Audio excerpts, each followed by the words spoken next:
Today is the story of a woman who rose from the ashes of humiliation stronger than ever before. Amara stood by the window, watching the rain. The drops streamed down the glass, merging into uneven paths that looked like tears. Her own tears had long since dried up over the last 6 months. She had cried out everything she had. "You're still stuffing your face?" Darius's voice cut through the air from the hallway, sharp and filled with undisguised contempt. Amara flinched, instinctively covering her bowl of oatmeal with her hand. It was just oatmeal. No butter, no sugar. But even this was too much for her husband. "It's just breakfast," she answered quietly, not turning around. "Breakfast," Darius mimicked, walking into the kitchen. "Take a look at yourself. You've turned into a cow. I can't stand touching you." The words struck their target precisely. Amara knew she had gained weight. 5 years had passed since Caleb was born, but her weight had never returned to what it was. She had tried. She tried diets, went to the gym, but the stress and constant tension in the family only made things worse. Every evening she promised herself she would start a new life on Monday, but every Monday brought new disappointments. "I'm trying," she whispered, feeling everything inside her contract into a painful knot. "Trying?" Darius scoffed, pouring himself a cup of coffee. 20 years ago when we met, you were gorgeous. Every guy would turn his head. And now I'm embarrassed to go out in public with you." This wasn't the first time he'd said this. Over the past year, those words had become as habitual as the morning coffee. Amara remained silent, staring into her bowl.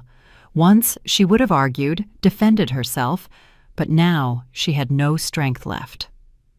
Darius finished his coffee and glanced at his watch. "I have to go. I'll be late tonight." "Another meeting?" Amara asked, even though she already knew the answer. "Yeah," he threw out curtly and left. Without even saying goodbye, the door slammed shut and Amara was left alone in the empty apartment. Caleb had gone to overnight camp a week ago, and the house felt especially quiet. She slowly finished the oatmeal, though her appetite was gone. Then she stood up and looked at her reflection in the hall mirror, a round face, a double chin, and wide hips beneath a shapeless housecoat. When had she stopped recognizing herself? When had she stopped being that girl who used to light up dance floors and gather admiring glances? Darius's phone vibrated on the table. He had forgotten it. Amara automatically looked at the screen and saw a message from Tiffany. "Sweetheart, waiting for you at my place tonight. I miss you so much." Her heart plummeted. Her hands began to tremble. Amara opened the phone. She knew the password. Darius never thought it necessary to change it. The correspondence was long, frank, and full of the tenderness and passion that had been missing from her life with Darius for years. Tiffany, 26 years old, a secretary at his office, thin, vibrant, with long legs in the photos. Everything Amara no longer was. Amara sank onto a chair, still clutching the phone. Inside her there was no fury, no urge to scream. There was only emptiness, a cold, all-consuming void. She put the phone back and went into the bedroom. She took out an old photo album from the closet.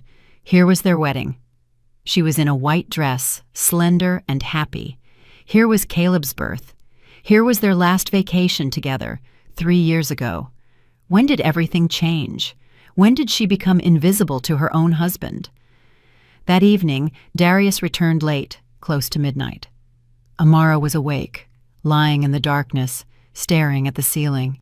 She heard him undress quietly in the hallway, trying not to make noise, and then walk into the bathroom. The scent of a stranger's perfume wafted through the air. "You're awake?" he asked, surprised, as he entered the bedroom. "Can't sleep," Amara replied in a flat voice. Darius lay down on his side of the bed, turning toward the wall. There was nearly a yard of distance between them, but it felt like an abyss. "Darius," she called softly. "What?" "I'm tired, Amara." "You forgot your phone this morning." A silence hung between them. Amara felt his body tense and his voice become cautious. "A message came through. I saw it." Darius abruptly sat up in bed and turned on the nightlight. His face was pale but not guilty, rather irritated. "You read my messages?" It was on the screen. Amara sat up too. Tiffany, how long? Darius ran a hand over his face and then laughed. A short, nervous sound. 6 months, maybe more. What's the difference? What's the difference? Amara repeated, feeling something she had long thought dead begin to boil inside her. You've been cheating on me for 6 months, and you ask, what's the difference? What did you expect? Darius turned to her, cold anger in his eyes. Look at yourself. Look what you've become. You stopped taking care of yourself. You stopped being a woman. You're just furniture, comfortable, habitual furniture. Each word struck like a slap. I gave birth to your child. Amara's voice trembled. I raised him. I ran the house. I worked. And you kept eating everything in sight, Darius interrupted. Don't make excuses. Tiffany is 10 years younger than you, but she finds time for the gym, for herself. She wants to be desirable. And you? When was the last time you put on anything other than those sacks? Amara was silent. The words were stuck in her throat. I'm leaving, Darius suddenly said. I can't live like this anymore. She's expecting a baby, my baby, and I want to be with her. The world crashed down. It simply took and crashed in a single moment. What? Amara gasped. You heard me. I'm moving out in a couple of days. The condo is yours. I'm not greedy. I'll pay child support for Caleb, but I need to live my life, Amara, and I don't have a future with you. He lay back down and turned off the light, as if he had just been discussing the weather, not destroying 20 years of shared life. Amara sat in the darkness, unable to move. Everything inside was numb. She didn't cry. There were no tears. There was only emptiness, so deep that she felt she might fall into it and disappear. In the morning, Darius packed his suitcase. He did it quickly, efficiently, not looking at his wife. Amara stood in the bedroom doorway, silently watching the man with whom she had spent more than half her adult life walk out of it. I'll be back in a week for the rest of my things, he muttered, zipping the suitcase. When I get back, I want everything gone. I'll talk to Caleb myself when he gets back from his grandparents.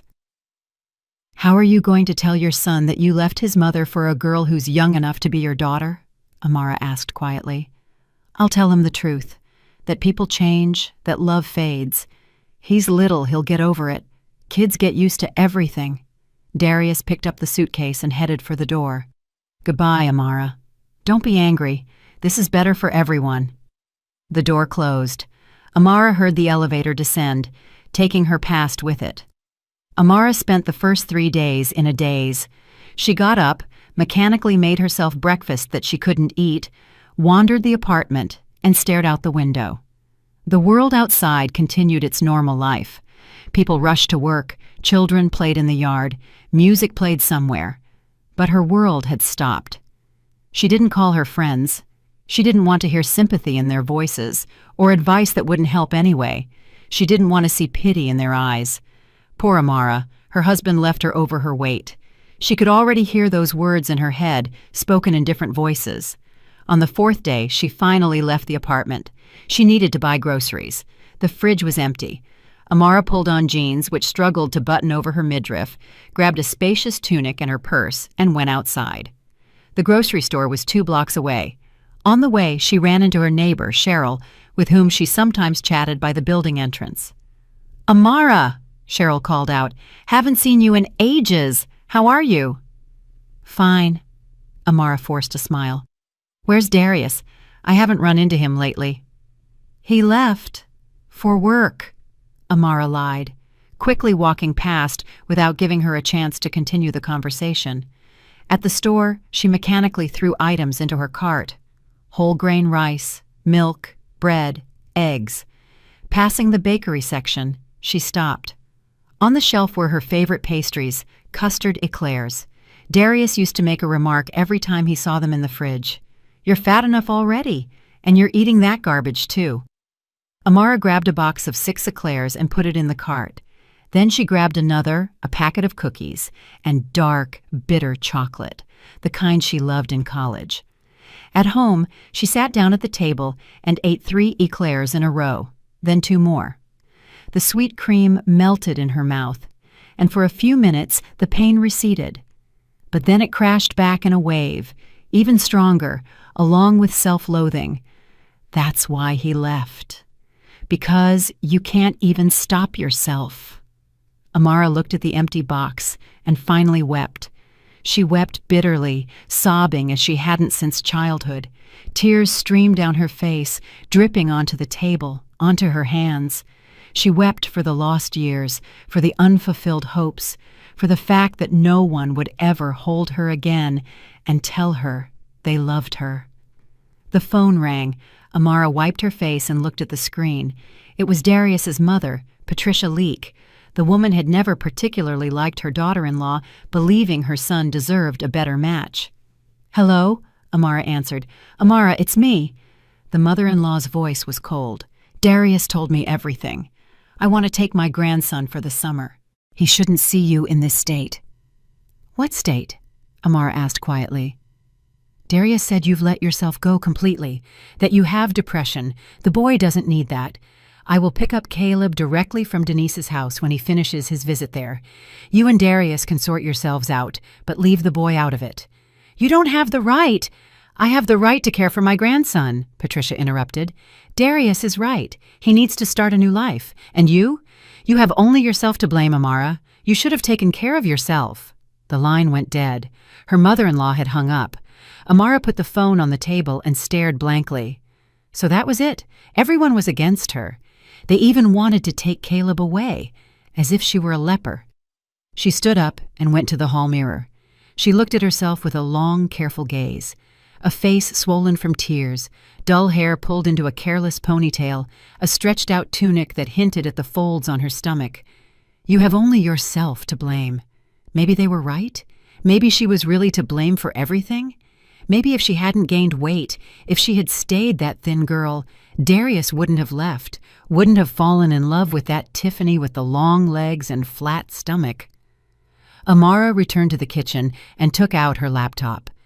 She opened social media and found Darius's page. He wasn't hiding their relationship. There she was, Tiffany, tall, slender, with bright red lips and a dazzling white smile. They were hugging against a backdrop of the ocean, drinking coffee at a cafe, laughing as they looked into each other's eyes. In the last photo, posted 2 days ago, Tiffany stood in a tight dress and a small belly was visible. The caption read, "Our happiness will be arriving soon. Hundreds of likes, comments. Congratulations, such a beautiful couple. Happiness to you." Amara closed the laptop. Her hands were shaking. A wave of fury rose inside her, so strong that she wanted to scream, smash dishes, destroy everything around her. But she didn't.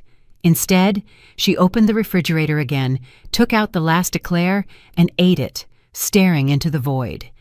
Then she went into the bathroom and looked at herself in the mirror for a long time. Swollen cheeks, a double chin, a spreading figure. When did this happen? When did she stop being herself? She remembered 20 years ago when Darius saw her at a college party, how he walked up to her, asked her to dance, how they danced all night, how he told her she was the most beautiful girl in the world. She remembered him proposing to her on the roof of their dorm under the stars, promising to love her all her life, for better or for worse. She remembered the long, hard labor, how Darius held her hand and told her she was the strongest woman he knew, how he cried with joy when he saw Caleb. When did it all change? Gradually, probably. The first pounds after the birth, then a few more. Sleep deprivation, stress, constant fatigue, the daily grind that sucked her in like a swamp. Work, home, child. There was no time to think about herself. And when time did appear, Amara simply collapsed from exhaustion. Darius also changed. He worked more, stayed out later, hugged and kissed less, and criticized more often. At first softly, with humor, "You should probably hit the gym. That dress won't fit." Then more harshly, "You're getting fat." Then with contempt, "I'm disgusted by you." And she believed him. She believed she was to blame, that she wasn't trying hard enough, that she was a bad wife. Amara returned to the kitchen and sat down at the table. She pulled out a notepad and a pen. She began to write a list. What to do next? 1. Divorce. 2. Child support. 3. Job. 4.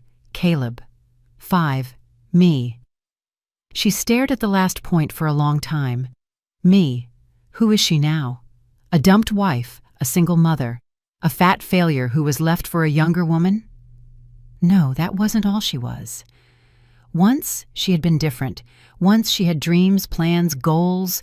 What happened to that girl who wanted to open her own interior design studio, who sketched out ideas and dreamed of big projects? She drowned in domestic life, in motherhood, in trying to please a husband who left anyway. Amara suddenly stood up, walked into the bedroom, and opened Darius's closet. Suits, shirts, ties, everything neatly hung up, pressed. She had always taken care of his wardrobe, ironed his shirts, dry-cleaned his suits. She started throwing his things onto the floor, one after another. The suit he wore for their anniversary last year. The shirt she gave him for his birthday. The tie he wore to Caleb's preschool graduation. The clothes fell to the floor, forming a shapeless pile. Amara stopped, breathing heavily. What was she doing? What was the point? She sank to the floor next to the pile of clothes and began to cry again, quietly, without sobbing. The tears just flowed, and she made no effort to stop them. The next day, Amara woke up with a clear head. Something inside her had switched overnight. She no longer wanted to lie there and feel sorry for herself. She no longer wanted to be a victim. She got up, took a shower, truly washing herself and her hair for the first time in a week. Then she took Darius's old robe out of the closet and carried it, along with the entire pile of clothes, to the hallway. Later, she would take it to Goodwill or just toss it. She didn't care. Amara called her job. She worked as an accountant for a mid-sized real estate development company and had been on medical leave for the last 2 weeks. The doctor had diagnosed her with nervous exhaustion. "Hello, Miss Vance, it's Amara. I'm coming back tomorrow." "Amara, are you sure? Maybe you should rest a bit more," her boss asked kindly. "No, I need to work. Thank you for your understanding." Work was what would distract her, what would give her some sense of normalcy. After the call, Amara sat down at the computer and started researching divorce. The procedure, the documents, the timeline. It turned out that with a minor child, divorce had to go through court. She needed to file a petition, gather documents, and establish a visitation schedule. She wrote down the number of an attorney who specialized in family law. She would call tomorrow to schedule a consultation. Then she checked their bank account. Her and Darius's account was joint, but there wasn't much money left in it, about $40,000. Darius had likely withdrawn most of it before leaving. Amara transferred the money to her own card. It was her money, too. She had worked and contributed to the family. The apartment was in her name. It had been left to her by her parents, who died 10 years ago. At least some stability. Amara looked at Caleb's photo on the shelf. A blonde, smiling 5-year-old boy, her son, the one person who definitely loved her, and she would not let her mother-in-law take him. She wouldn't allow it. She dialed the number of her cousin Denise, where Caleb was visiting. "Denise! Hey, how's my boy?" "Amara," her cousin said happily. "Oh, he's great. We went to the park, ate ice cream. He asks when his dad is coming. What should I tell him?" Amara swallowed the lump in her throat. "Tell him his dad is busy. I'll explain everything myself when I pick him up. Denise, I need to warn you about something. Patricia Leak might call and ask you to hand Caleb over to her. Please don't." "What happened?" Denise sounded alarmed. "Darius left me for someone else, and his mother now wants to take her grandson." A silence hung on the line. "Oh my God, Amara, why didn't you tell me sooner?" "I couldn't. Denise, just don't give Caleb to anyone but me. I'll be there soon in a couple of days." "Okay, of course, honey, of course. Come on over. We'll wait for you here." After the conversation, Amara felt a measure of relief. Caleb was safe. That was the main thing. She walked into the kitchen, opened the refrigerator, and looked at the remnants of the eclairs, the chocolate, the cookies. Amara stood, staring at all the indulgence. Then she resolutely grabbed a garbage bag and threw everything into the trash.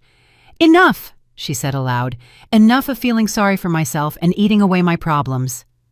She picked up her phone and found the nearest fitness club online. A membership wasn't cheap, but right now, it was the most important thing. She signed up for a trial class tomorrow evening. Then she found a support group for women going through divorce. Online meetings every Tuesday and Thursday. Amara registered. Maybe there she would find people who understood. By evening, she had a plan ready. It was clear and structured. 1.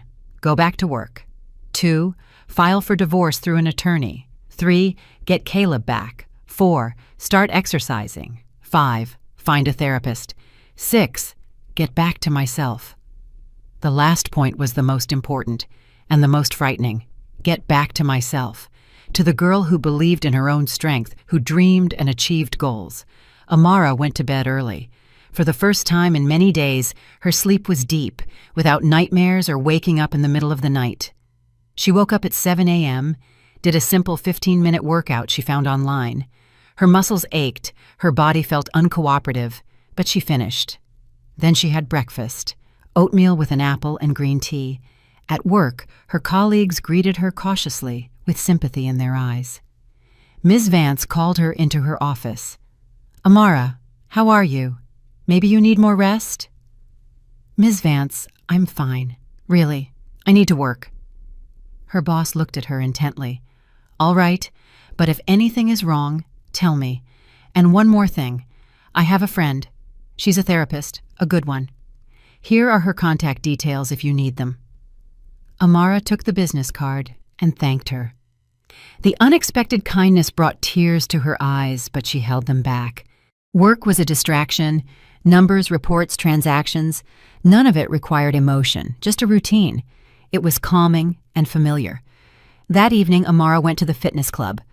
The trial class was a group session, something between aerobics and stretching. She stood in the back of the room, self-conscious in her baggy sweatpants and t-shirt. All around her were slender women in bright leggings, confidently doing the exercises. "Don't be shy. Move at your own pace," the instructor smiled. She was a woman in her 30s, with a short haircut. "The main thing is to start." Amara started. It was hard. After just 10 minutes, she was breathless. Her face was red, and her t-shirt was sticking to her body with sweat. But she kept going. She slowed down when she absolutely couldn't keep up, but didn't stop. After the class, the instructor walked up to her. "How was it?" "Hard," Amara admitted honestly, wiping her face with a towel. "The first time is always hard, but you did great for not giving up. Come again. Believe me, it will be much easier in a month." At home, Amara showered and collapsed onto the bed. Her entire body ached, but it was a good ache. The pain of effort, not the pain of the soul. She picked up her phone and saw a text from Darius. "I'll be there Friday for my things. I'll be around 6 p.m. Short, businesslike, as if they were just neighbors, not people who had spent 20 years together. Amara put the phone down and looked at the ceiling. Friday, the day after tomorrow. That meant she had 2 days to prepare. Thursday flew by in a rush. Amara scheduled a consultation with the attorney, Marcus Cole, for Saturday, bought new sneakers for her workouts, and tidied up the condo. She methodically removed all traces of Darius's presence. Framed photos, his favorite coffee mug, the spare glasses he forgot on the nightstand. She put all of it into a box and placed it by the door. Let him take it and never come back. That evening, she had her first online support group meeting. Amara turned on her computer and joined the video conference. 7 women of different ages appeared on the screen, all with similar expressions. Tired, hurting, but with something else, too. Maybe hope. "Good evening," greeted the moderator, a woman in her 50s with a gentle voice. "We have a new member today. Tell us about yourself, if you're ready." Amara took a deep breath. "My name is Amara. My husband left a week ago for another woman. She's pregnant." The words came out with difficulty, but she continued. "He told me I was to blame, that I got fat, that he was disgusted by me. And I almost believed that it was true." "Almost?" the moderator repeated. Almost, Amara confirmed. But now I'm trying to get myself back. I don't know if I can, but I'm trying. The other women nodded in understanding. One of them, a red-haired woman in her 30s, spoke up. I have a similar story, except my ex left because I couldn't have a baby. He told me I was defective. For 2 years, I believed something was wrong with me, until I realized the problem isn't me. The problem is a person who humiliates his loved one. The meeting lasted an hour. Amara mostly listened, taking in the stories of the other women, their pain, their struggles, their small victories. For the first time in a long time, she felt that she wasn't alone, that her pain was understood, that she wasn't crazy, and she wasn't to blame. When the meeting ended, Amara felt lighter. Not much, but lighter. Friday began with a new class at the fitness club. This time, she chose something easier: yoga for beginners. The instructor, an older woman with gray hair and a calm voice, helped her into the correct poses and encouraged her. Don't compare yourself to others, she said. Only compare yourself to who you were yesterday. You are already better than you were yesterday, because you showed up. After class, Amara went to the cafe across the street from the club, ordered a vegetable salad and green tea. At the next table sat a group of young women. They were laughing and discussing something. One of them said something, and they all burst into laughter. Amara looked at them and wondered when she had last laughed like that, when she had felt light and carefree. She couldn't remember. She pulled out her phone and opened old photos. Here she was at a college party in a short dress with bright lipstick, laughing and hugging her friends. Here she was at graduation in a red dress, slender and happy. Here she was with Darius on their first vacation together, on the beach. She was in a bathing suit, toned and tan. That girl existed. She was real. Where had she gone? Amara closed the photos and looked at her reflection in the cafe's wall mirror. A round face, no makeup, hair pulled back, a sports jacket hid her figure. I'll find you, she promised her reflection softly. I promise. She returned home by 5 p.m. She had an hour before Darius arrived. Amara changed into jeans and a sweater, brushed her hair, and even put on a touch of light pink lipstick. Not for him, but for herself. She was sitting in the kitchen drinking tea when the doorbell rang. Exactly at 6 p.m., Amara opened it. Darius stood on the threshold with 2 large bags. He looked good. A fresh shirt, a new haircut. He had even lost a little weight. Hey, he said, walking in. I'm here for my things. I know. Amara stepped aside. Everything is boxed up by the closet. Darius walked into the bedroom. Amara remained in the kitchen, not wanting to watch him gather the last remnants of their life together. About 20 minutes passed. Darius came out with the stuffed bags. I think that's everything, he said, looking around. Darius, about the divorce. I've already looked into everything, she cut him off. I'm filing a petition on Monday. I want to officially set up child support for Caleb and define the visitation schedule. Darius frowned. You understand I have another family now. I can't pay as much as... You will pay whatever the court decides, Amara said firmly. Caleb is your son, and you are obligated to support him. Amara, don't make this difficult. Let's work this out like civilized people. Civilized? She scoffed. You left without even saying goodbye to your son. You called me a cow and said you were disgusted by me. Is that what you call civilized? Darius pursed his lips.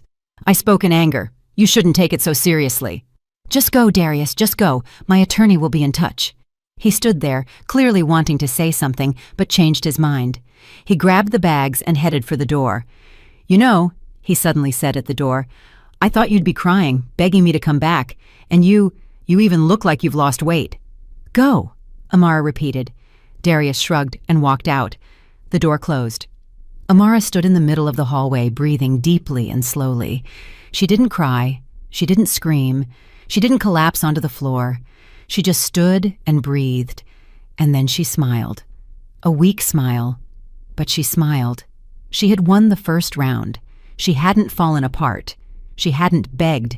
She hadn't shown weakness. Amara walked into the kitchen and sat down at the table. She opened the notebook where she kept her plan. Day 7. Darius picked up his things. I didn't cry. I am stronger than I thought. She closed the notebook and looked out the window. The sun was setting, painting the sky in orange and pink hues. A new life was just beginning. Saturday began with a trip to the attorney. Amara woke up early with a clear head and firm resolve. She put on a dark blue dress that she hadn't worn in 2 years. It was a little tight, but it zipped up. She styled her hair and put on makeup, looking at herself in the mirror and seeing changes. Small, barely noticeable, but they were there. Attorney Marcus Cole, a man in his 50s with graying temples and an attentive gaze, received her in his downtown office. "Tell me everything," he said, opening a notepad. Amara told him. Everything about the infidelity, the humiliation, the pregnant mistress, the mother-in-law's desire to take the child. She spoke calmly, without tears, stating the facts. Marcus Cole listened, taking notes, occasionally asking clarifying questions. "All right," he said when she finished. "The situation is unpleasant, but manageable. The condo is in your name. That's a plus. The child is a minor. A court almost always grants custody to the mother unless there are serious reasons otherwise. Child support is 25% of the father's income for one child. Visitation. We'll set a schedule according to your wishes." "And if his mother tries to sue for custody?" Amara asked. "Without grounds, she won't succeed.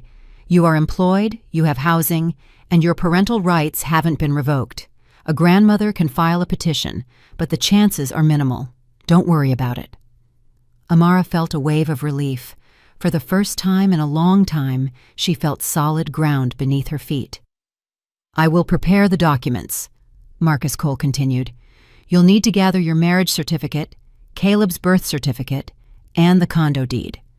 We'll file the petition with the court next week." "Thank you." Amara stood up. "Thank you so much." Leaving the office, she felt like a warrior before a battle. She was scared, but she knew she would fight. For herself, for Caleb, for the right to a dignified life. After the meeting with the attorney, Amara drove to her cousin's house to pick up her son. Denise lived in a small suburban house with a garden. When Amara walked into the yard, Caleb was playing there with his cousins, chasing a ball, laughing, all red-faced from the heat and happy. "Mommy!" He rushed to her and hugged her legs. "You came!" Amara lifted him into her arms and held him tight. He smelled of summer, grass, and childhood sweat. "I came, my sweet boy. I missed you." "Where's Daddy? He didn't come." Amara looked at Denise. She nodded knowingly and led the other children inside. "Caleb." Amara sat down with her son on a bench. "We need to talk. Daddy is going to live separately from us now." "Why?" The boy's eyes widened. "Is he mad at me?" "No, sweetie, no." Amara hugged him. "This is not your fault at all. It just happens sometimes with grown-ups. Sometimes people can't live together. But Daddy loves you and will still see you." "And you? Do you still love him?" Caleb's voice trembled. "I love you more than anything in the world." Amara kissed the top of his head. "And I'm not going anywhere. Never. I promise." Caleb cried softly, burying his face in her shoulder. Amara stroked his back, fighting back her own tears. It was unfair. The boy didn't deserve this. It wasn't his fault that his father turned out to be selfish. That evening, they returned home. Caleb was quiet and thoughtful. Amara made his favorite pancakes with jam. They watched a cartoon together, and she tucked him into bed. "Mom, are we going to be okay without Daddy?" he asked as she covered him with a blanket. "We are," Amara said firmly. "I promise you, everything will be okay for us." When Caleb fell asleep, Amara went out onto the balcony. The night was warm, the air smelling of linden trees. Music played somewhere below. People were laughing. She pulled out her phone and texted Denise, Thank you for everything. You supported me so much. The reply came almost immediately. Always here. Sis, you're doing great. I'm proud of you. Amara smiled. Yes, she was doing great. She hadn't given up, hadn't fallen apart, and was continuing to live, fight, and move forward. On Sunday, she and Caleb went to the park, rode the rides, ate ice cream, and fed the ducks in the pond. The boy gradually thawed, laughing again, although a flash of anxiety sometimes crossed his eyes. "Mom, is Grandma Patricia going to visit us?" he asked when they were sitting on a bench. "I don't know, sweetie. Do you want her to?" Caleb shrugged. "She always says I eat wrong and play too loud." Amara sighed. Patricia had never known how to simply love her grandson. She was always criticizing, lecturing, and comparing him to other children. "If she comes, we'll see her. If not, it's okay. You have Aunt Denise and you have friends. We're not alone." Caleb nodded and ran back to the swings. Amara watched him and thought about the future. What could she give her son? Stability, love, support? That was enough. It had to be enough. That evening, after Caleb was asleep, Ms. Vance called Amara. "Amara, sorry to bother you on the weekend. I just wanted to tell you that I need someone for a new project, office design for a major client. You used to do that, right?" "Yes," Amara replied cautiously. "But that was a long time ago. 10 years before Caleb was born." "It doesn't matter. You have the degree, you have the taste. I saw your old portfolio when I hired you. The pay is good. It would be separate from your accounting salary. Think about it." "Okay." Amara hung up and pondered. Interior design. Her old dream. The reason she went to college. The thing she was passionate about once. She went to the storage closet and pulled out a box of her old work. Sketches, blueprints, photos of completed projects. An apartment for a young couple. An office for a startup. A child's room. All of it was a part of her. The part she had abandoned for her family. For domestic life. For a husband who left anyway. Amara ran her hand over one of the sketches. Maybe this is a sign. Maybe it's time to go back to what I loved. She took her phone and texted Ms. Vance. "I agree. Let's try it." Monday started with a new rhythm. Amara took Caleb to his kindergarten. The boy went reluctantly, still worried about his father's absence, but she tried to be cheerful and lively, not showing her own worries. At work, Ms. Vance invited her to the conference room, where the client was already waiting. A man in his 40s in a sharp suit with an attentive gaze. "Amara, meet Mr. Everett. He's opening a new company office and is looking for a designer." "Very nice to meet you, Mr. Everett." Amara extended her hand. "Ms. Vance has told me great things about you." Mr. Everett shook her hand. She felt nervous. It had been so many years since her last project. "Show me your portfolio," Mr. Everett requested.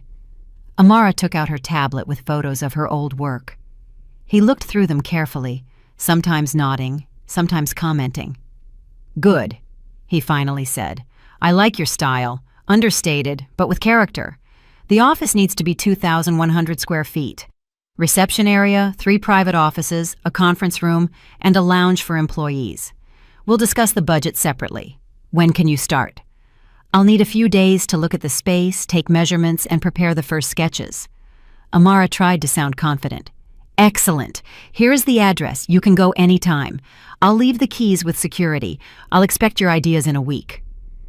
When Mr. Everett left, Amara sat at the table, unable to believe what was happening. A project, a real project, something she had dreamed about for years. "Can you handle it?" Ms. Vance asked. "I can handle it," Amara replied firmly. "I absolutely can." That evening, after tucking Caleb in, she pulled out her old design textbooks and opened the drafting software on her computer. Her hands trembled with excitement. This was a chance to get herself back, to prove that she wasn't just a discarded wife, but a professional, a person with talent. On Tuesday, Amara went to see the space.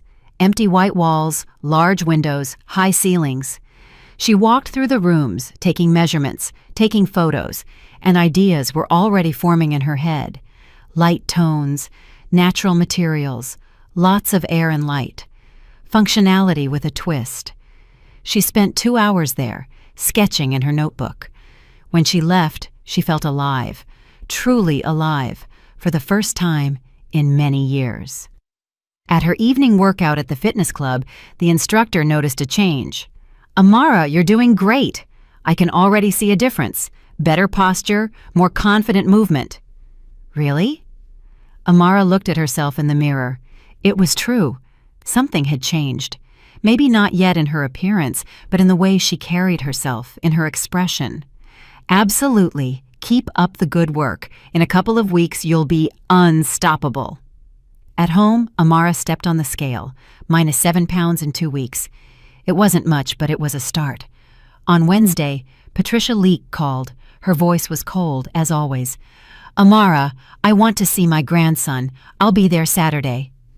"Fine," Amara replied calmly. "Come at 3 o'clock, and I want to speak to you alone." "About what?" "You'll see." Amara hung up with a heavy heart. What else had her mother-in-law cooked up? But she wouldn't let herself be intimidated, not now when she was just starting to get her life back. Thursday and Friday flew by as she worked on the project. Amara drew sketches, selected materials, drafted estimates, working late after Caleb was asleep. She forgot about food, about time, completely immersed in the creative work. By Saturday, her first version of the project was ready. She looked at the result and smiled. It was good, maybe even very good. On Saturday, exactly at 3, the doorbell rang. Patricia Leek stood on the threshold with a large bag of gifts for Caleb. "Hello," she said dryly, walking in. "Hello." Amara stepped aside. "Grandma." Caleb ran out of his room and hugged Patricia's legs. "Hello, my boy." Her mother-in-law stroked his head. "I brought you toys. Go look." Caleb grabbed the bag and ran to his room. Patricia took off her coat and walked into the kitchen as if she owned the place. "We need to talk," she said, sitting down at the table. "I'm listening." Amara sat opposite her. "Darius told me you want to file for divorce." "My attorney is preparing the petition. We'll file next week." Patricia pursed her lips. "You are destroying a family." "Darius destroyed the family when he took a mistress," Amara replied calmly. "Men make mistakes. You need to know how to forgive, how to turn a blind eye to some things. I lived that way my whole life with his father." "Perhaps that's why his father didn't respect you," Amara said quietly but firmly. "Forgiving infidelity over and over isn't strength, it's weakness. I don't want to live that way." "And how are you going to live?" A hint of anger entered Patricia's voice. "Alone with a child? You can't even take care of yourself. Look at yourself." "I am looking." Amara stood up and walked to the mirror in the hall. "And you know what I see? I see a woman who stopped hiding, who is fighting, who is coming back to life. Yes, I'm not skinny, but I'm working on myself, and I'm doing it for myself, not for your son." "Darius says you're demanding child support. Caleb has a right to be supported by his father. I'm not demanding it, it's the law." Patricia stood up, grabbed her handbag. "You'll regret this. Darius will hire a good lawyer. He'll sue you for custody of the boy." "Try it." Amara opened the door. "I have an attorney too, and the law is on my side." Her mother-in-law left without even saying goodbye to her grandson. Amara closed the door and leaned against it, breathing heavily. Her hands were shaking, but not from fear. From adrenaline, from the realization that she hadn't given up, hadn't allowed herself to be bullied. Caleb peeked out of his room. "Mom, did Grandma leave?" "She left, sweetie." "Is she coming back?" "I don't know, maybe." "Can she not come back? She's always mean." Amara hugged her son. Maybe she just doesn't know how to show love in any other way. But to herself, she thought, maybe it really was better if Patricia Leek never appeared in their lives again. On Monday, Amara met with Mr. Everett to show him the first sketches for the project. She worried all the way to his office, checking the files on her tablet for the 100th time, adjusting her hair before the entrance. Mr. Everett carefully examined each sketch, zooming in on the image, looking at the details. Amara sat opposite him, clasping her hands on her lap, and waited. "Excellent," he finally said, setting the tablet down. "It's exactly what I wanted. Modern, but not cold. Functional, but with soul. When can you do the full rendering?" "By the end of the week," Amara answered, feeling everything inside her rejoice. She had done it. He liked it. "Perfect. And let's discuss the contract. Ms. Vance sent me your rates. I agree, plus a bonus if you finish on time." Leaving the office, Amara could barely suppress a smile. This was a victory, small but real. She felt like a professional again, a needed person, not just an unfortunate, abandoned wife. On the way home, Marcus Cole called her. "Amara, I have news. Darius has hired an attorney, a good one, by the way. They'll be trying to lower the child support amount and limit your rights to the marital property." "But the condo is mine," Amara protested. "I know, but they can demand compensation for the renovations that were done during the marriage or for investment in the condo. Don't worry, we're ready. We have all the documents confirming the condo was yours before the marriage. Just be prepared for the fact that the process might drag out." "Okay," Amara sighed. "Thanks for the warning." That evening, when she was tucking Caleb into bed, the boy suddenly asked, "Mom, does Daddy love me?" Amara sat on the edge of the bed and stroked her son's hair. "Of course he loves you, sweetie. Then why doesn't he visit? Why doesn't he call?" Amara's heart sank. Darius hadn't called his son once the entire time. He hadn't asked how he was or offered to meet. "Daddy is very busy right now, but he will definitely call." "And if he doesn't call, then you have me, and I'll love you for both of us. Agreed?" Caleb nodded and hugged her. "You're the best mom in the world." Amara left the room with tears in her eyes. How could Darius? How could he just forget about his own child? She dialed his number. Long rings, then he hung up. She texted, "Caleb is waiting for your call. Can you at least talk to your son?" The reply came half an hour later. "Can't right now." "Later!" Amara threw the phone onto the sofa. Later? When was later? When the child completely stopped waiting. The next day at work, Ms. Vance called her in. "Amara, sit down. I want to talk to you."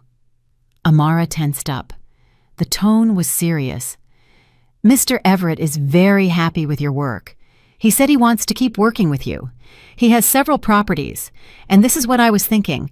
Maybe you should transition to a staff designer position. The salary would be higher, plus a percentage of the projects." Amara blinked, unable to believe what she was hearing. "But I'm an accountant." "You were an accountant," Ms. Vance smiled. "And now you can become who you dreamed of being. I can see how passionate you are about this work. This is your calling. Think about it." "Okay." Amara walked out of the office in a state of shock. Staff designer. Her dream. The thing she had been striving for 20 years ago when she first graduated college. That evening at the gym, she ran on the treadmill, thinking about the offer. Could she do it? It was scary to trade the stability of accounting for the uncertainty of a creative career. But didn't she deserve to try? Wasn't it time to stop living in fear? After the workout, Irene, the instructor, walked up to her. "Amara, you've changed so much in these 3 weeks, and not just physically. You're more confident, stronger." "Thank you." Amara wiped the sweat from her forehead. "I feel it myself." "We have a support group at the club for women going through tough times. We meet once a week, share experiences, and support each other. Do you want to join?" Amara considered it. Another support group, but why not? Maybe there she would find new friends, people who understood her. "Yes, I do. Thank you." On Wednesday evening, the first meeting at the club took place. 5 women of different ages sat in a small room, drinking tea and sharing their stories.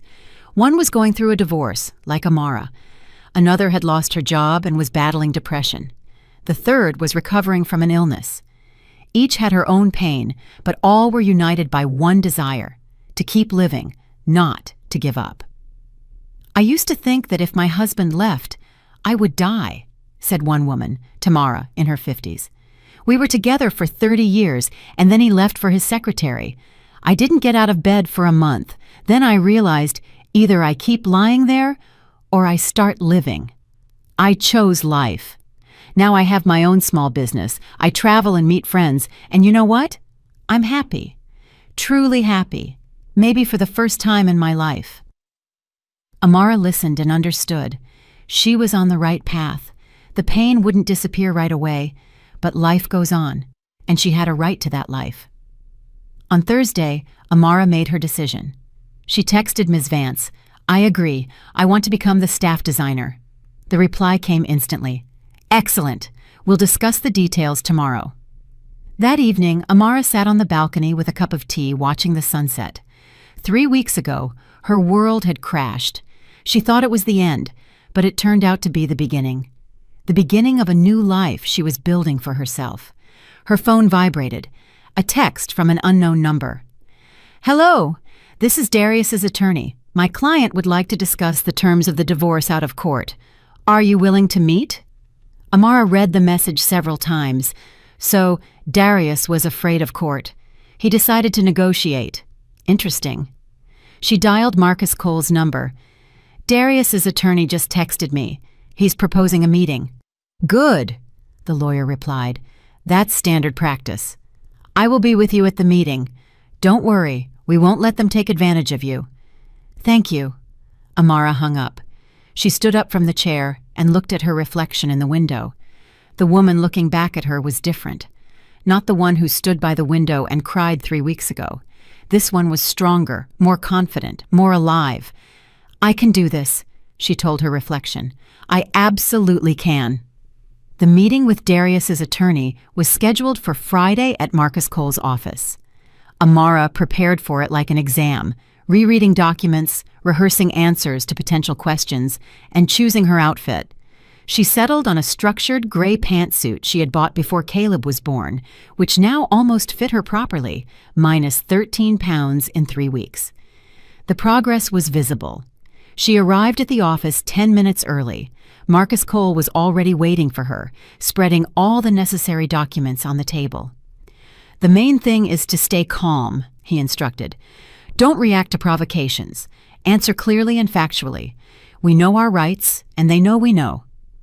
Exactly at 2 o'clock, the door opened and 2 men entered. Darius's lawyer, a man in his 40s in an expensive suit with a cold gaze, and Darius himself. Amara hadn't seen him in almost a month. He looked tired and older. Shadows lay under his eyes. There was more gray in his hair. "Hello," the attorney said dryly, sitting across from them. "I represent Darius Leak. We would like to resolve the divorce issues out of court in a civilized manner." "We're listening to your proposals." Marcus Cole nodded. The attorney pulled out a folder of documents. "My client agrees to the divorce. He is prepared to pay child support in the amount of $1,000 monthly, which is significantly lower than the legal 25%, but given that he will soon have another child."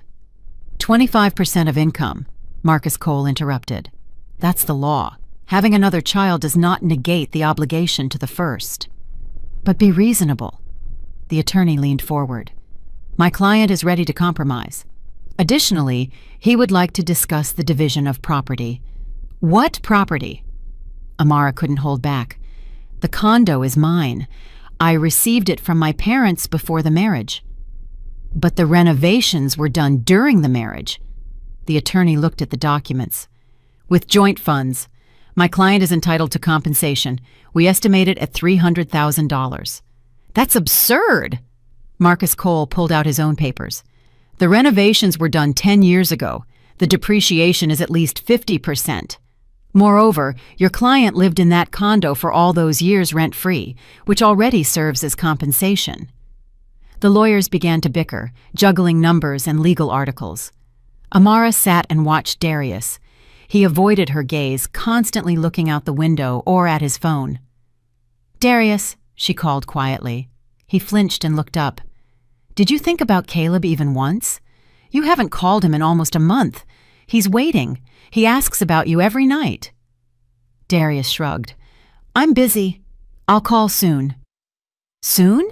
When is soon? When your second child is born and you completely forget the first one." "Amara, stop." Marcus Cole tried to restrain her, but she couldn't stop. Everything that had been building up inside spilled out. "You chickened out, Darius. You were afraid of responsibility and you ran away. It was easier for you to start over with a young girl than to solve the problems in our family. You're selfish. You always have been." Darius stood up, his face red. "You drove me to it. Your attitude, your whining, your helplessness. I couldn't live like that anymore." "Then why didn't you leave sooner?" Amara also stood up. "Why did you wait until you found a replacement? Why did you humiliate me instead of honestly saying that the love was gone?" "Because I felt sorry for you," Darius yelled. "I thought you wouldn't make it on your own. I thought you would fall apart without me." "Well, I'm making it." Amara stepped toward him. "I didn't fall apart. Maybe you were just afraid that I would make it too well? That I would realize how easy it is to breathe without your constant criticism?" Silence fell.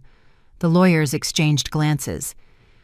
"I think we should take a break," Darius's attorney said. "I think we should proceed in court," Marcus Cole said firmly. "Gentlemen, we will see you in the courtroom." Darius grabbed his blazer and left without even saying goodbye. His lawyer gathered the documents and followed him. When the door closed, Amara sank into the chair, her hands shaking. "I'm sorry," she whispered. "I lost my temper." "It's all right." Marcus Cole poured her a glass of water. "Sometimes it's useful to say everything to his face. Now we know their position exactly. They will try to pressure you, to scare you, but they have a weak case. Don't worry. We will win this." Leaving the office, Amara felt a strange sense of relief. She had told Darius everything she thought. She hadn't stayed silent, hadn't endured it, hadn't swallowed the insult. She had spoken out, and it felt right. On the way home, Denise called her. "Amara, how was the meeting?" "Fine. He tried to negotiate, but we didn't give in." "That's my girl. Listen, are you free on Sunday? I want to introduce you to someone." "Who?" Amara tensed up. "My coworker, Jamal. He's a good guy, divorced, 2 kids, smart, decent. I think you'd have a lot to talk about." "Denise, it's too soon," Amara sighed. "I haven't even officially divorced yet." "I'm not talking about dating, just meeting. Maybe you'll become friends. You need to expand your social circle.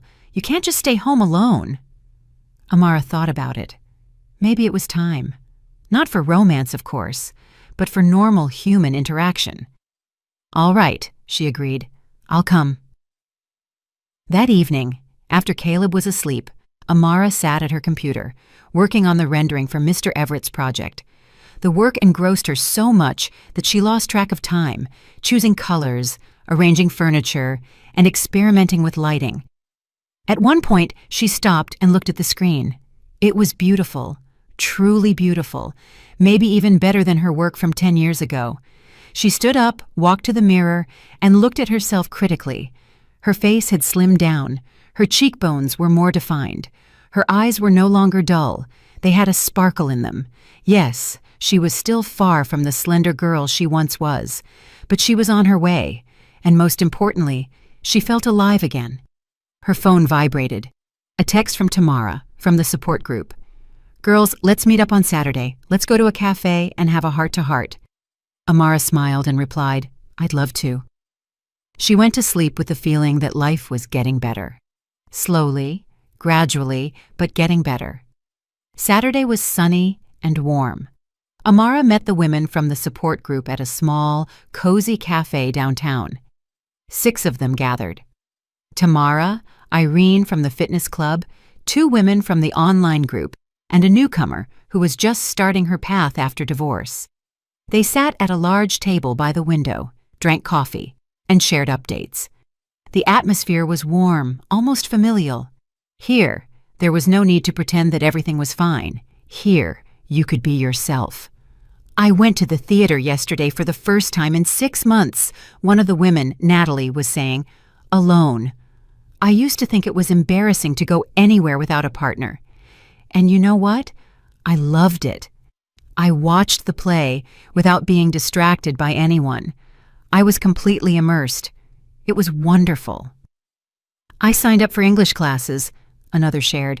I always wanted to learn, but my husband said it was a waste of time and money. Now no one tells me what to do. Amara listened and realized that each of them was reclaiming the right to her own life. Small steps, but they were moving forward. And I have news, Amara said. I'm changing jobs from accountant to designer. I'm going back to what I dreamed of 20 years ago. Wow, to courage, to new beginnings. Tamara raised her cup. They clinked cups, and Amara felt something inside her warm up. She had friends now, true friends who understood her without words. After the cafe, they walked around the shops. Irene dragged Amara into a sports store. You need proper workout clothes, she said, not those baggy sweatpants. You need to see your body, see how it's changing. That's what motivates you. Amara resisted, but Irene was adamant. In the end, they chose several sets, bright, beautiful leggings and tops. When Amara tried one on and looked at herself in the mirror, her first reaction was embarrassment. The leggings clung to her hips. The top highlighted her stomach. I don't like it, she said. Now look again. Irene stood beside her. Don't look at what you don't like. Look at what has already changed. See? Your legs are more toned. Your arms too. Your posture is better. You're not the same person you were a month ago. Amara looked closer. It was true. The changes were small, but they were there. I'll take it, she said decisively. That evening, unpacking her purchases at home, Amara caught herself smiling. Just because. For no reason. When was the last time she had smiled just because? Sunday began with a morning run. Amara got up early, while Caleb was still asleep, put on one of her new outfits, and went outside. She ran slowly, not for long, only 20 minutes, but it was her time, her effort, her victory over herself. After lunch, she went to Denise's house. Her cousin lived in a small house on the outskirts with a garden and a patio. When Amara arrived, there were already guests, several couples with children, grilling burgers and music playing. Amara, meet Jamal. Denise led a man in his 40s toward her. My coworker, the one I told you about. Jamal was tall, with a kind face and gentle eyes. He smiled and held out his hand. Very nice to meet you. Denise told me great things about you. Only good things, I hope, Amara said, shaking his hand. Exclusively. She says you're a talented designer. They talked easily and casually. Jamal worked as a programmer. He had divorced 2 years ago and was raising 2 children, a boy and a girl. He didn't ask uncomfortable questions, didn't pry. He just talked about himself and listened to her stories. You know what the hardest thing is after divorce? He asked when they were sitting on the patio with glasses of juice. Believing that you can be happy again, that life isn't over. For the first year, I was like a zombie. Work, kids, home, and that's it. Then I realized I couldn't live like that. I had to live for real. And how did you start? Amara asked. Small steps. I joined a swim club, started reading books I'd put off for years, met up with old friends. Then gradually, new hobbies and new people came along, and now it's 2 years later, and I'm happy in my own way, but happy. Amara listened and thought, maybe this is the recipe. Small steps. Do something for yourself every day. Don't wait for a big breakthrough. Just keep moving forward. When they were leaving that evening, Jamal said, It was really nice meeting you. Maybe we could meet up again sometime, just to talk. I feel like we're alike. We're both learning to live again. Yes, Amara agreed. Let's do that. They exchanged numbers. Amara didn't have any romantic feelings for Jamal, but there was now a person who understood her without words, and that was important. At home, a surprise awaited her. A note from Caleb lay on the table, drawn in colored pencils. "Mommy, you are the best. I love you." Next to it was a drawing of her and Caleb holding hands, with the sun, flowers, and a rainbow all around them. Amara pressed the drawing to her chest and smiled through her tears. This was what she was fighting for this boy, for their future together. That evening, after Caleb was asleep, Amara opened her laptop and checked her email. A message from Mr. Everett. "Amara, the rendering is superb. I'm thrilled. When can you start the project realization? And I have 2 more properties. I'd like to discuss the possibility of a permanent collaboration with you." Amara reread the email 3 times. Permanent collaboration, more projects. This meant a stable income and the opportunity to develop in the career she loved. She typed a reply, "I'm ready to start anytime. I'd be happy to discuss further collaboration." After sending the email, she leaned back in her chair and looked out the window. A month ago, her world had crashed. She thought it was the end, but it turned out to be the beginning. The beginning of a new life, her life. Her phone vibrated. A text from Jamal. "Thanks for a great evening. You're an amazing woman. Don't let anyone ever tell you otherwise." Amara smiled. Maybe she really was amazing. Maybe she always had been, and just forgot. 2 more weeks passed. Amara officially transitioned to the staff designer position, and her life changed drastically. Now she came to work not at 8 a.m. to sit over boring reports, but at 10 to meet clients, discuss projects, and execute ideas. The project for Mr. Everett was successfully launched, and he truly offered her 2 more properties, a cafe and a private home. Amara worked late, but it was a different kind of exhaustion, not draining, but invigorating. She had lost 33 pounds. The old jeans that hadn't zipped up for 6 months now fit loosely. Her face had thinned out. Her cheekbones were defined. In the mirror, she saw the woman she had almost forgotten, confident, lively, radiant. Jamal had become her friend. They texted almost every day, shared news, and sometimes met up for walks with the children. There was nothing romantic between them, but there was support, understanding, and friendship. One evening as they sat in the park, watching the children play on the playground, Jamal said, "You know, I look at you and I'm amazed. You've changed so much in a month and a half, and not just your looks. You're glowing from the inside out." "Really?" Amara smiled. "Truly. When we first met, you seemed broken, cornered. And now you're like a phoenix rising from the ashes." "Maybe that's what it is," Amara said thoughtfully. "Maybe I needed to burn down to the ground to start over." That evening, returning home, she took out the diary she had started after Darius left. She reread the first entries, full of pain, despair, and self-hatred. Then she read the last ones, about new projects, workouts, meetings with friends, and plans for the future, day 45. Today, for the first time in years, I looked at myself in the mirror and didn't turn away. I'm not where I want to be yet, but I'm no longer where I was, and that's the main thing. The next day, Marcus Cole called and reported that the court hearing was scheduled for 2 weeks from now. "Be ready," he warned. "Darius's lawyer will try to portray you as an unstable person, incapable of adequately caring for a child. We need proof to the contrary." "What kind of proof?" Amara asked anxiously. "A letter from your job about your new position and salary. A character reference from the kindergarten stating that you are a responsible mother. Maybe testimonials from neighbors or friends. Anything that proves your capability." Amara set about collecting the documents. Ms. Vance gladly wrote a character reference, noting her professionalism and responsibility. Caleb's teacher also provided a positive review. Her neighbor, Cheryl, agreed to testify, but most importantly, Amara felt strong.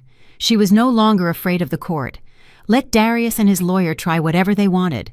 She had proof that she was a worthy mother and a capable person. A week before the hearing, Darius unexpectedly called. He didn't text, he called. "Amara, we need to talk." His voice sounded tired. "Don't talk over the phone. Let's meet, just the 2 of us, without the lawyers." Amara hesitated.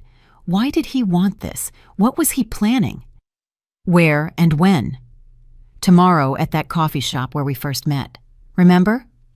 She remembered. The campus coffee shop near their old college. 20 years ago, they first spoke there, shared their first kiss. "All right, 6 p.m. The next day, Amara arrived at the coffee shop exactly at 6 p.m. Darius was already waiting at a table by the window. There were 2 cups of coffee in front of him, one with milk, one black. He remembered that she liked coffee with milk. "Hi," she said, sitting across from him. "Hi." Darius looked up at her, and she saw confusion in his eyes. You lost weight. You look good." "Thanks." An awkward silence hung between them. "Amara, I want to apologize," he finally managed, "for what I said to you, for how I treated you. It was wrong." Amara listened silently. "I was selfish. I only thought about myself, my desires, my ambitions. I forgot that I had a family, that I was responsible for you and Caleb." "Why are you telling me this now?" Amara asked. Darius ran a hand over his face. "Because I realized I made a mistake. Tiffany, she's not who I thought she was. When the pregnancy started, the tantrums, the demands started. She wants an expensive apartment, a car, a nanny for the baby. She constantly compares me to her friends' husbands. She says I don't earn enough." Amara chuckled. "And what do you want to hear from me? That I forgive you? That I'm ready to take you back?" I don't know," Darius admitted honestly. "I just realized that with you, things were good, stable, reliable. You never demanded more." "Because I didn't know I deserved more," Amara said quietly. "Because you convinced me that I was nothing special, that I was lucky you were with me at all. But you know what, Darius? I figured it out. You were the lucky one that I was with you all those years." Darius looked up, surprised. "For 20 years, I lived for you," Amara continued, feeling confidence surge inside her. "I adjusted to you, sacrificed my dreams, and ignored your flaws. And you ran away at the first sign of trouble. You found a young girl who seemed perfect to you. But you know what your problem is? You're looking for an ideal, and ideals don't exist. Tiffany isn't perfect, and the next woman won't be either." "Amara, no. Let me finish. I'm grateful to you for leaving. Truly. Because if you hadn't left, I would have stayed that scared, unhappy woman who thought she was unworthy of love. And now I realize I am worthy. I'm talented, strong, and beautiful. And I will find someone who appreciates that." Darius sat silently, speechless. Amara stood up, picked up her purse. "I don't want to ruin your life, Darius. I don't want revenge. I want justice. Child support for Caleb is your obligation, not a favor. You will remain his father, and I will never turn my son against you. But you and I are over, and we will never be together again." She walked out of the coffee shop without looking back. She walked down the street and for the first time in many months felt absolutely free. She had said everything she wanted to say. She was freed from the burden of the past. A week later, the court hearing took place. Amara came in her formal pantsuit with neat hair and light makeup. Marcus Cole sat beside her. All the necessary documents were laid out before them. Darius sat on the opposite side of the room with his attorney. He looked defeated and avoided looking her way. Darius's attorney tried to portray Amara as unstable, citing her medical leave for nervous exhaustion.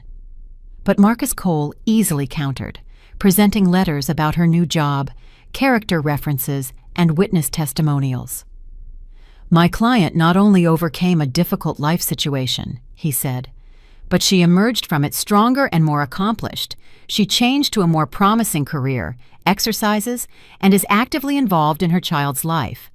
Meanwhile, the defendant has not called his son once in the month and a half since leaving the family, nor has he shown interest in his life." The judge carefully reviewed the documents, asked questions, and then announced a recess to reach a decision. Amara went out into the hallway and sat on a bench. Her hands were shaking, not from fear, but from tension, from the awareness that her future was being decided right now. Jamal texted, "How's it going? Everything will be fine. I believe in you. Tamara wrote, "Hang in there, friend. You're strong." Denise, "I'm with you, sis." Amara smiled. She had support, real, sincere support from people who believed in her. Half an hour later, they were called back into the courtroom. The judge read the decision. The marriage between the parties is dissolved. The minor child will continue to live with the mother. The father is obligated to pay child support at 25% of his earnings monthly. The visitation schedule with the child is every other weekend and 1 month of summer vacation. No division of marital property is to be made, as the real estate belonged to the plaintiff before the marriage. Amara exhaled. Victory. A full, unconditional victory. Leaving the courthouse, she saw Darius standing by his car. He was smoking, though he never used to smoke. "Amara!" he called out. She stopped. "Can I call Caleb tonight?" "Of course. He'll be happy. And I truly want to be involved in his life. I'll visit, as the court ordered." "Good." Amara nodded. "He needs that. He needs a father."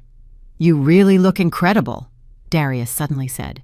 "You didn't just lose weight. You're different, strong, confident." "I was an idiot." "You were," Amara agreed. "But you know what? I'm glad everything happened this way.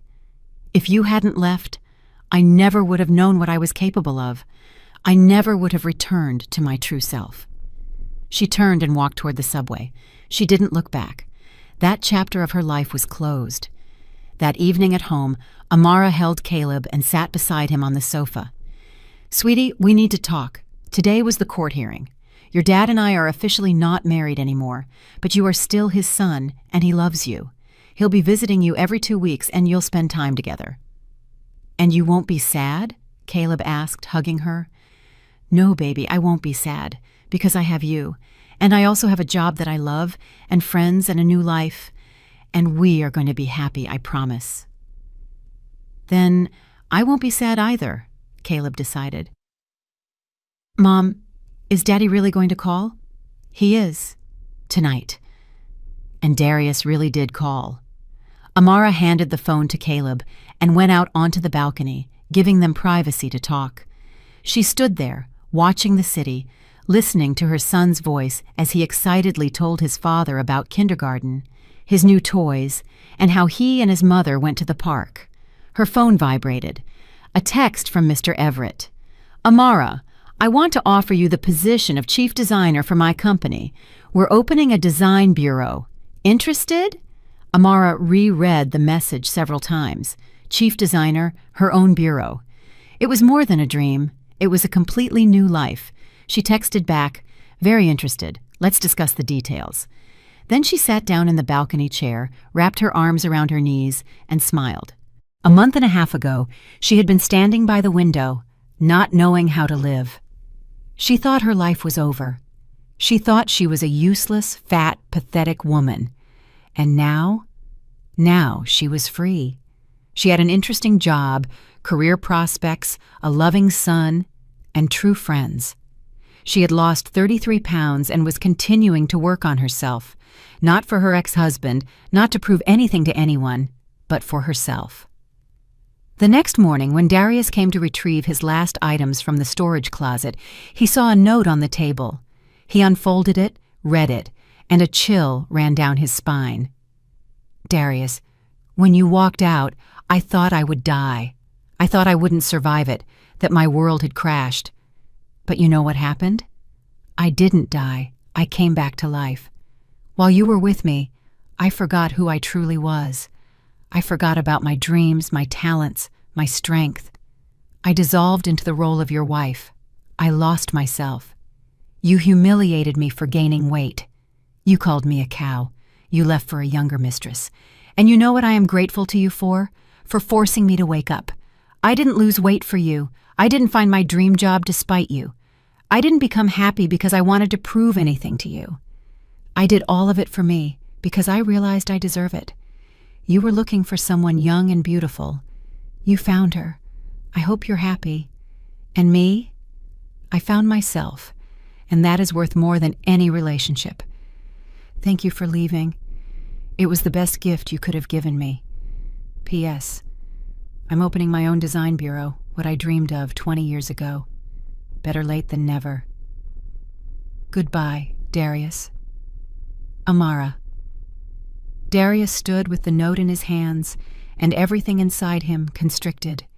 He had lost this woman, lost her forever, and suddenly, with horrifying clarity, he understood. He hadn't lost a pathetic, beaten-down housewife. He had lost a strong, talented, amazing woman who simply needed a chance to spread her wings, and now it was too late. She had flown away and would never return. You know, looking back, I realized that losing everything wasn't the end. It was the beginning of finding myself. Sometimes life has to break you open so you can finally see what's inside. Pain changes you, yes, but it also shapes you. I used to think I needed someone else to make me feel whole, but now I know I was always enough. And if you're going through something similar, please remember, you are stronger than you think, and it's never too late to start again. If you agree with me and enjoyed my story, show it by giving this video a like. Let's see how many of us there are. I'm curious, where are you listening from, and what time is it there? Write it in the comments. If you'd like to support my journey, you can send me a small donation.